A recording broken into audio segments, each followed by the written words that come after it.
In the darkest blackness of human carnage and suffering, police, fire, and EMS intercede on behalf of mankind. God himself reaches out to those who suffer through their hands. Their service is a clear and unmistakable demonstration that God does not abandon people in the storms of life. Well, welcome everybody, and we're glad to be with you again for this next episode of the Ogle County Peer Support Network. We are thrilled and excited to introduce our guest, General Stephen P. Huber. He is, I consider, a personal friend, as well as an amazing brother in the Lord. I want to say welcome to you, General, and thank you for being here. Yeah, thank you. It's an honor to be here. Boy, I'll tell you what, we are thrilled. I mean, first of all, just to, I remember that when I first got to know you and people would refer to you as your first name. And I said, now, who are we talking about? They said, Steve. I said, Steve who? And I said, well, you guys are calling him by his first name. He's a general. You don't call him by his first name. So I lovingly started referring to you as Brother Sir, because I just couldn't bring myself to just tell everybody, Steve, Right. But we want to thank you also for your service, and it's been extensive. I was just going through your bio online, and I thought, my goodness, I got tired of reading everything. So it's an amazing, you've been a busy man, and you are still a busy guy, and you do sit on the Ogle County Board as well. But I want to thank you also for modeling great leadership, and I've watched and I've observed, and I knew I can always recognize a good leader, and I always thought if I had to serve, I would want to serve under you. And that's how much I think of you. But rather than me try to remember things about from your bio, could you just tell us a little about yourself? Sure. First, thank you for the kind words. And it, as I said already, it's an honor to be here. It has always been a pleasure to work with the two of you on various projects. So I'm very happy and glad to be able to contribute to this effort. As far as myself, I'm just a regular guy, but I served 33 years, Army, both an active reserve status. I am retired Brigadier General. Since retirement, I have 2 deployments under me. I've been to Iraq and Afghanistan. Since retiring in 2012, I have been working as a military trainer for Department of Defense. So for the last 12 years, we go out. The program I work for supports major training exercises throughout the country. It's been great. It allows me to stay connected, working with soldiers, who I love to do, and it's been very good. The other part of me is I live here in Byron, as you mentioned. I'm on the county board. My wife, Rhonda, and my son, Matthew, who's in firm control of the house, as you know how that works. But understood. I have 2 older daughters that they live out of state. That's me. So a family man and also a great man of faith as well. Very much. And a man of service and commitment. Before we get into the discussion, something that had caught my eye, and I knew that your call sign is Phoenix 6. And in the logo of the Ogle County Peer Support Team, we have a phoenix featured right in the center of our logo. Right. And I just thought maybe you could just comment a little bit on Phoenix. Yeah, as we were talking earlier, Phoenix rising out of the ashes is where that comes from. And in Afghanistan, my call sign was Phoenix 6. 6 is usually the commander. Ours was Combined Joint Task Force Phoenix, so I became Phoenix 6. Now, our task force was charged with rebuilding capacity and capability of the Afghan National Security Forces, which included not only the Army, but the police as well. So we had mentor teams and embedded training teams spread out all over Afghanistan, embedded with their various forces to build this capacity, everything from equipment to procedures to technical training itself. Right. So that's where the Phoenix on our part, or my part, comes from. Yeah. Yeah, and we're just in keeping with that theme, the phoenix rising from the ashes. Life has a way to take its toll on us. And then, of course, for those who serve in a first responder capacity. Now, our phoenix bird is multicolored. It has the colors that would represent police, fire, EMS, Yes. Also corrections and dispatch. So not only do we have to navigate through the pressures of life, but then the pressures of the job, of the responsibility. And in an effort to help keep employees healthy. Now, when I say employee health, I'm referencing the physical, the emotional, and the spiritual aspect.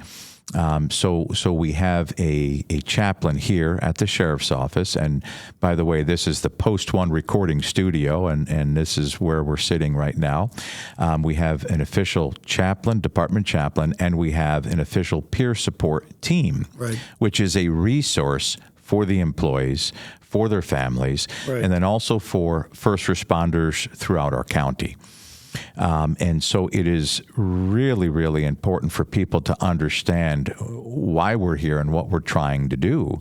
We throw around words like, emotional or behavioral health. We talk about resiliency. We talk about all these things. But the bottom line is our existence, the chaplain, the peer support team, we're here to help keep people balanced and centered, I guess, for lack of a better way of looking at it. I know in our conversations and in the years that we've known each other, and by the way, when I first met you, you were a major. Then you went to, Right. So that was a few years ago. Yeah. But I know that we've talked about the importance of the chaplaincy. Absolutely. And so from your perspective. Yeah, and I'm a huge fan of the chaplain corps, and not every commander out there understands the utility of having a chaplain and what they can bring to the effort. And we sometimes refer to them as force multipliers, or sometimes a term of combat multipliers, but it's not just combat, it's all military operations where chaplains play a huge role. So a chaplain is a member of a commander's staff, reports directly to the commander. He's on his personal staff, along with like JAG and an IG, things like that. They don't go through the chief of staff. They directly report to the head guy, right? In this case, the commander. And so overseas, I had chaplains in this task force. I had a task force chaplain, and then several spread out across where our people were. It was not only a chaplain, it was a whole unit ministry team, which I believe is similar to your teams that you build here. So a unit ministry team is the chaplain, a chaplain assistant, which is he helps the chaplain doing all things, plus he uses protection. Mm-hmm. And then a commander has the opportunity to assign additional personnel that want to volunteer for that effort that could help, and those would be the peers that you're referring to. They minister for the spiritual health and morale and welfare of all soldiers that are under them. All soldiers, not just the soldiers of their particular faith. Right. Because, even our founders understood we have a pluralistic society. There are many religious beliefs within our society, and a commander is charged in accommodating all of them. And you're, as a commander, responsible for the health, welfare, which includes spiritual health, of everybody, even those that don't believe in a faith or a spiritual life. You're still responsible for them. And the chaplain takes on that role and still ministers to that person. They may not minister the faith, but they help then direct them and get them the assistance that individual needs, depending on what the situation is and what those needs are. Yeah, so we promote and we teach that the chaplain and the peer support team is a resource. Yeah, it is a resource. It pretty much, a chaplain needs to have his finger on the pulse of the command. know what's going on. He has direct access. People will come and talk to a chaplain, whereas they may not go to the sergeant major, Right. or they certainly may not go to the commander, but they'll talk to a chaplain. Yeah. There's others Yeah, that fit that need too, but certainly they understand that a chaplain, there's that silence. They cannot relate. I forget the term of that, but they're obligated not to repeat. Confidentiality, Yeah. much like a medical doctor. Mm-hmm. And so people understand that, and they feel more comfortable sometimes talking to a chaplain. And sometimes even if it's not the same faith, but they understand that the role of the chaplain is to help, and to help that individual, help me get through whatever it is I'm trying to do, and then guide me in the right direction to mental health, whatever it may be. Yeah. And one of the big things is suicide prevention. So sometimes just talking to someone can really mitigate those ideations. Yeah. Half the battle is just showing up. And you use the word ministry of presence. Right. You can't minister to people, you can't help people when you're absent. Right. By not being there. And so the role of the chaplain is to be on the ground, visible, approachable, and be able to effectively minister to the people of the command, or the department, in this case, the sheriff's department. Right. Yeah, and that's so vitally important, and that ministry of presence, where, oftentimes, as I'm filling out my reports, I'll say something to the effect of provided presence. Well, what does that mean? Well, I was there. It means I provided presence, and you go from there. Sometimes your physical presence, without anyone even talking to you, makes a big difference. Right. There's comfort in knowing that your leadership cares about you. That's right. So in case fire here's a sheriff department, if the sheriff is visible or the fire chief is visible, that brings a level of comfort and confidence to everyone on the scene. From firefighters to victims, they understand that there's at least someone here that I can go talk to that cares about me. Yeah, that's exactly right, and that's a big thing, especially when people are going through something. And now we the rule of thumb for us is this: that first and foremost, I am here for the employees and their families, and that care extends to the members of the community. Sure. But at any time, and Chief Lewis can comment on this as well, the confidentiality is that's everything. That's a non-negotiable. Non-negotiable. Yeah, that's it right. is. And in fact, you can get in a lot of trouble if you violate that. Yeah. So when a chaplain and a commander are talking, a lot of details are left out, but the basic picture is painted to the commander, who would otherwise be unaware of what's going on. You don't have to know the details. Just like, a doctor, you don't have to know all the little details. You just got to know someone is sick. Yeah. Or someone needs attention. Right. And then the commander can react, because you can't act on something you don't know about. You really can't. I think it works for all the way through the system. And when you were first talking about that, the presence, it kind of reminded me of a fire near the end of my career. A fellow fire chief was on the golf course golfing, and he called into our fire station and said, "Hey, I don't know if you're aware, but there's a big black header north of town."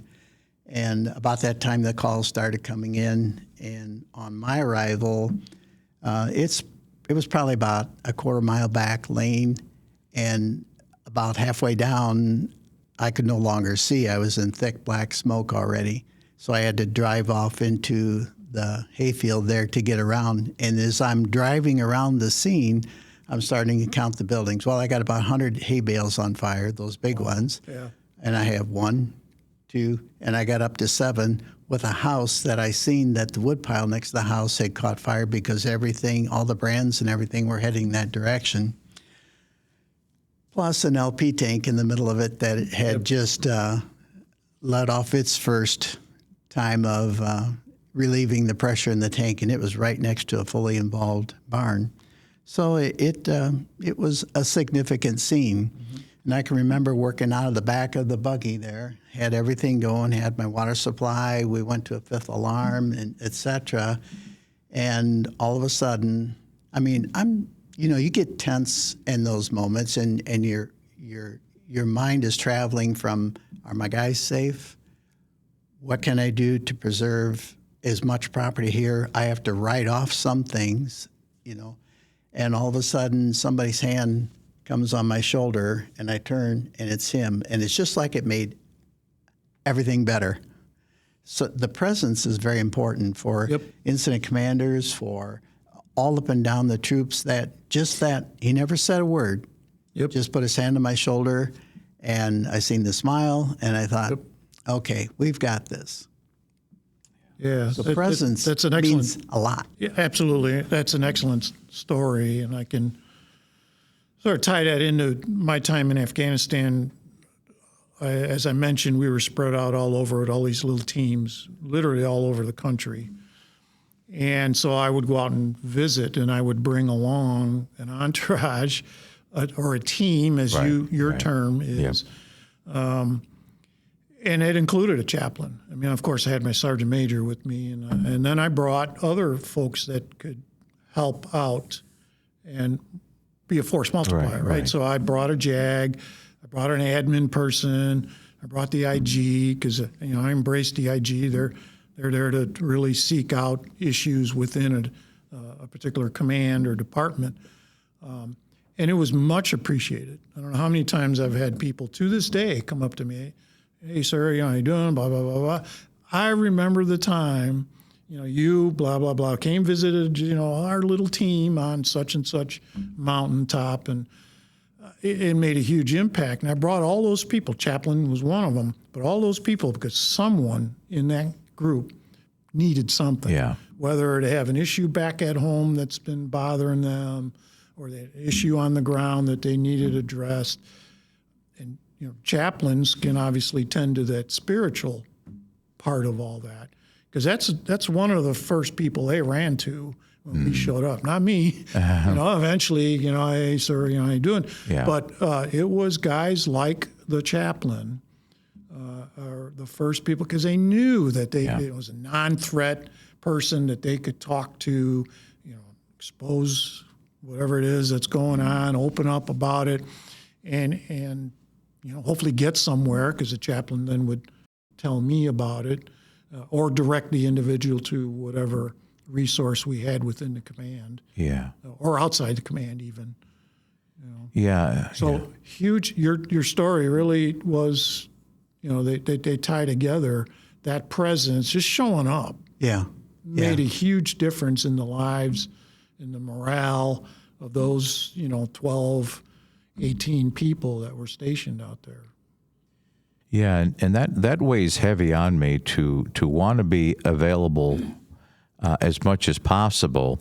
Of course, I am a career pastor, so I have the responsibility of a church, a family. You're one guy. I'm one guy, and I haven't figured out how to clone me. Right. And I can remember on one particular call, I went to the hospital, well, many calls, but went to the hospital, and then I called Chief Lewis and said, hey, can you report directly to the scene, because we need presence there as well. So from a command standpoint, how important is it then to multiply your effectiveness, a force multiplier? Well, and you can't do it all alone. You have to have a team. We talked about ministry teams, and you have this peer support team, and that's the only way you're going to be able to address the multitude of things that are going to come at this department, or my command. There's just no other way you can do it. And I think with the team concept too, like you'd mentioned, there was different ones within that team that others felt more comfortable with. Absolutely. Maybe an older person or a younger person. For a variety of reasons. I mean, the sergeant major obviously had his own, because sergeants would come up to him because they probably knew him personally, or from other commands or other assignments. And so, they would talk. You don't necessarily go talk to the sheriff, right, directly. You would seek out someone that you're more comfortable with, that you understand. Right. Certainly the chaplain would Yeah. be one of them, or anyone else on his team that could provide that peer level talk and get the person to open up. Yeah. Yeah, and I maintain, and I say this, jokingly, but in all seriousness, not all chaplains are created equal. No. Some chaplains believe that it is their job to proselytize and Right. convert you.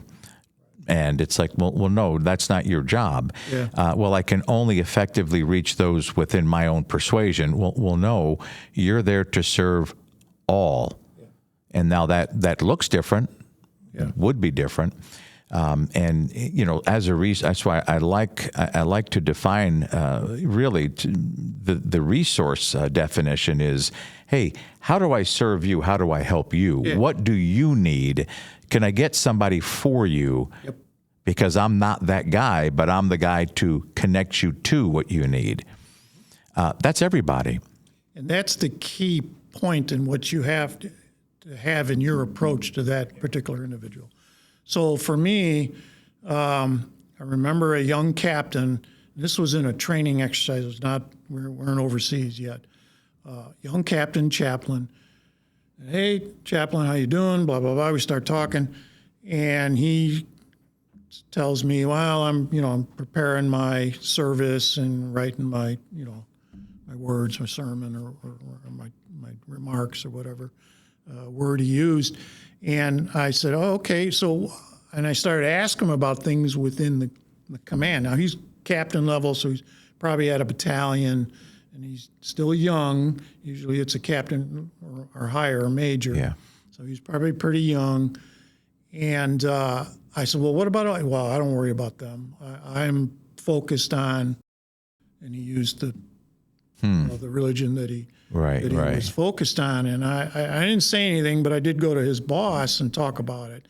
And the guy said, yeah, he's fairly new. He just doesn't get that concept that you described. Right. That when you're a chaplain of everybody. Right. Right. You don't always have the opportunity to have the person of your faith. Right. So I'm Christian. Yeah. I would, Yeah. welcome you, Yeah. and we could have a talk about our faith.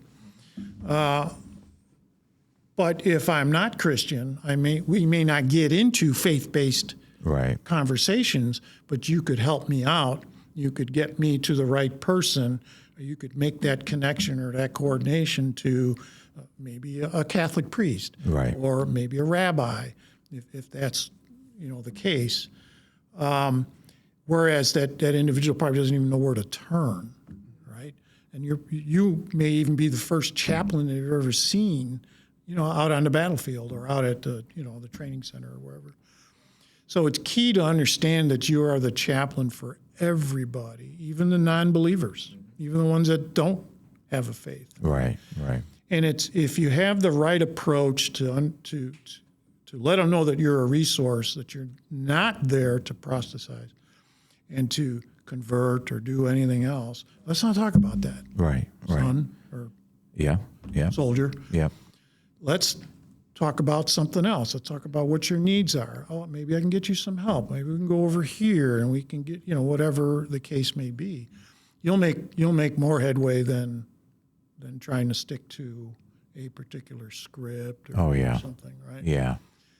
And soldiers have to understand that too, that when they see you walking up, you're not there to convert them. You're not there to necessarily even talk about Christianity, for example.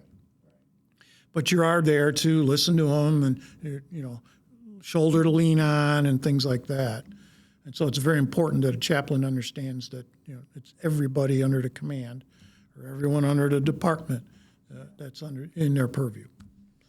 Yeah, and really the universal language that we can speak and it'll transcend all the dividing lines is just to be a man or a woman of compassion. Yep, that's a good word. Perfect. Yeah. I mean, that's what people need. And I have found in a time, it gets confusing in our world. And there was a time when there was this big push for the chaplains to, you don't want to touch people. You don't want to do this. And especially during COVID, And I'm like, but you don't understand. People need this. This is what they need. That is true, and it's a thin line. You got to be very careful. Yeah, I mean, because even COVID or not, or any of that other stuff, but just sometimes putting a hand on someone can be taken the wrong way, Right. and then you're going down a road that you do not want to go down. So, excuse me, you have to be extremely careful on physical touch. Unless it's welcomed or they understand, like taking someone's hand to pray, right? Would be one thing that you could do as a chaplain. Yeah. You're going to need permission to do that. You don't just go grab someone's hand because, particularly in today's environment, that could be problematic. Well, and that's why the chaplain and peer support, we need the ability to read a situation. Yes. You can tell right away. I mean, Sure. when people are grieving and there's all kinds of trauma, I mean, I can't tell you through the years how many times, especially just in a hospital setting or wherever it might be, somebody needs just an embrace because they're falling apart. And they need somebody just to say, I'm here. I'm here. I'm going to be with you. I'm going to be with you through this dark valley. You're not going to have to walk through this alone. I'm here with you. So, it does take a certain amount of, just the ability to read and to understand. Through the years, we've had some people who have expressed an interest in doing what I do. All of those people have been weeded out just because they don't last. And I don't say this for any other reason than just to tell you that I feel like it is a call. I've been doing this longer now than anybody else in our county. I am still active duty pastor. I'm the old guy in the community. Senior man. Thank you. But you have to know that there is a calling to do this. And I believe just like a call to serve in the capacity as a commander, as a fire chief, as the sheriff, or whoever it might be, we take these roles very seriously, and we want to protect the integrity as well. And so saying that to say this, there has to be accountability. Just a good old boy may come, hey, can I give you a hand with that? Well, no, it doesn't work that way. Our peer support team members are trained. They are nationally certified. Yeah. This is very important, and this is one of the things that we advocate and promote is to have the training. We can help provide that. And obviously sometimes it's just a matter of some practical insights and sharing some wisdom. And, you obviously understand from your position that chaplains can be so beneficial. However, a chaplain can be so detrimental doing the wrong thing, like anything. Like anything else. Yeah. Exactly right. So if you've had one bad experience, that doesn't mean you just throw the whole thing out. Right. I've been to the dentist before and it hurt like heck, but I don't stop going. So or it'll really hurt. Yeah. So, would you say, and I know the answer, but I'm asking you, chaplains have been, through the years, a big part of not only military history, but our nation's history? Yes, right. They've always existed, even before we were a country, in some form or other in different operations. But in the military, and they were around even before we were in the different capacities, but in George Washington understood the need for chaplains. Right. And so he brought them into the Continental Army early on and created spots for them. Yeah. And so it's evolved, obviously. Right. And the uniforms change, but the role, or at least the idea behind it, has not since our founding. Yeah. And admittedly so. I mean, there are some things that are going on now that are confusing for people. And, we just need a calming presence. We need somebody just to keep the focus. And good leadership does that. Right. Stay focused on the mission, on the assignment. I am very, very pleased and grateful for the opportunity here because, we're looking to be a force multiplier. We're looking to keep people healthy, to be a resource. Right. And as it turns out, here in our county, we've had quite a bit happen lately. And it's no secret. I mean, things that are out in the public and that are open. It's just it's been a very difficult, trying time, and I couldn't be more honored to be included in this process of, hey, can you go here, or can you be there? Can you stay with the family? Can you So an administrator or a commander, what's the best way to educate yourself on this type of thing? I mean, do you just talk to another commander, say, hey, I see you use chaplains. Can you talk to me about that? Would you recommend that? Certainly. That's one way. Yeah. But it is part of our education too. As an officer, even NCO, you have a series of education processes and schools that you go through throughout your career, and that's part of the curriculum. The chaplaincy, just like anything else, intel, right. All the different functions. And chaplains is certainly part of it. They're discussed. They are part of your command team. They should be involved in all of your planning processes to provide input as to the health and welfare of the command itself, and then also the spiritual or religious environment that you're operating in. That all falls under the guise of your staff chaplain, or your command chaplain. To educate, I mean, if you don't get it in the schools, then watching someone else succeed when they're utilizing their chaplain in the right way, that's probably the best education. Or actually working with one, right? And having one on your staff, and finally realizing that, oh man, I should include this person in what I'm doing and what I'm thinking and what my staff is planning for me to make a decision on. There's a key input there. Just like all the other pieces of that puzzle, the chaplain's part of it. And so I would say, go look around, go talk to someone. If you see someone succeeding or having a very good relationship with a chaplain, find out what they're doing right. Yeah. That's one of the things that we've endeavored to do, is to provide, be a resource for other agencies as well. You can't be everywhere and do everything, right? But it is nice to know that there are those who have asked for assistance and help, who have even asked for us to come and do training for their chaplains, right? To enhance an existing program or to maybe to restructure. I wanted to comment or have you comment, and the both of you actually, on something that may be a little tricky. I want to handle this with discretion, but you mentioned your chaplains do not carry firearms in combat. Okay. Right. So I'm going to refer to this as a dual role chaplaincy, where from the firefighter standpoint, your chaplain shows up and he's driving the apparatus, or he's busy doing CPR, or he's pulling a hose or throwing a ladder. Your chaplain shows up and he's got other roles and responsibilities. Clearly by not having a firearm, you're going to focus on your role and responsibility as spiritual support. Right.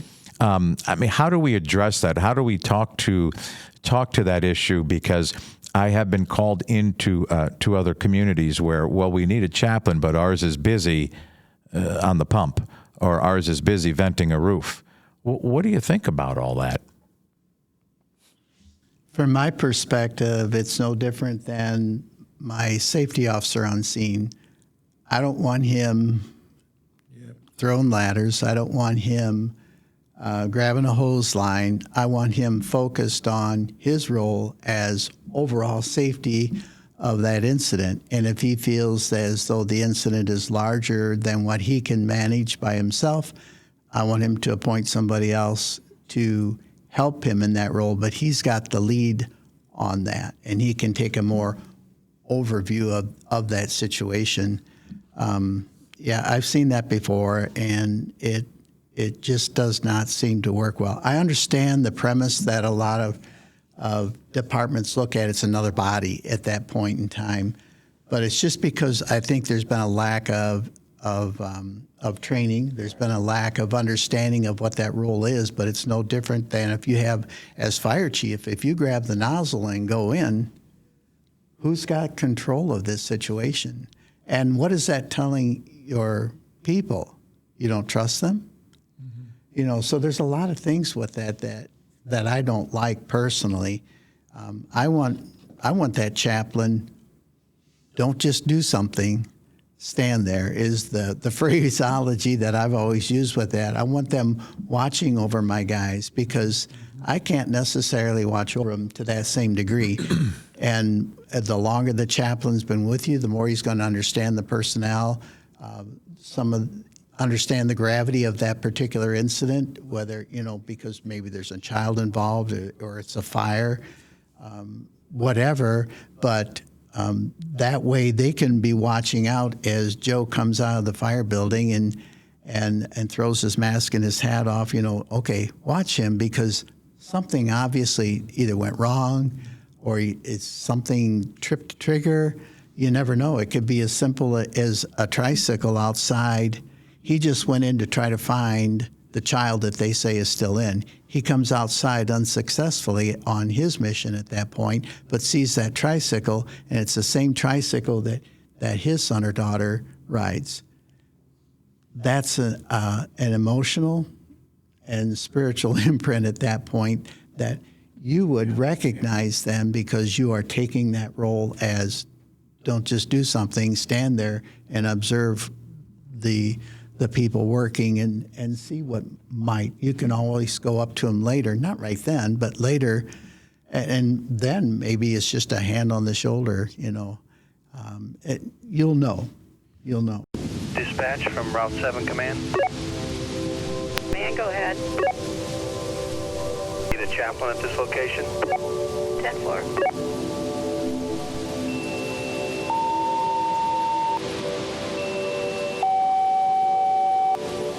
Attention 3392. 3392, you're needed at the 8000 block of Route 7, multiple vehicle accident. Please acknowledge. 3392 is en route, 8000 block, Route 7. 10-4. In the darkest blackness of human carnage and suffering, police, fire, and EMS intercede on behalf of mankind. God himself reaches out to those who suffer through their hands. Their service is a clear and unmistakable demonstration that God does not abandon people in the storms of life.